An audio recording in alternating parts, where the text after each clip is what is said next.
Hello all, this is the video for describing GraphQL in Flutter.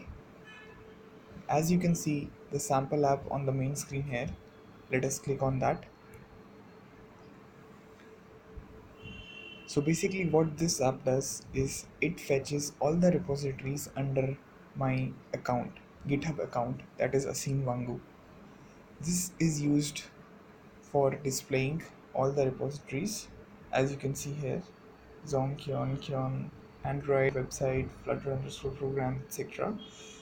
These are all the repositories under my account and which we have queried using the GraphQL query widget.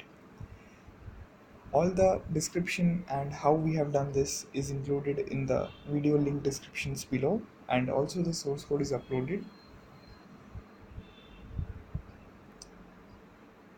So query widget is basically used for querying, as in the get requests, and there is one more widget known as mutation widget, which is used for getting, or which is used for posting the requests on this onto the server.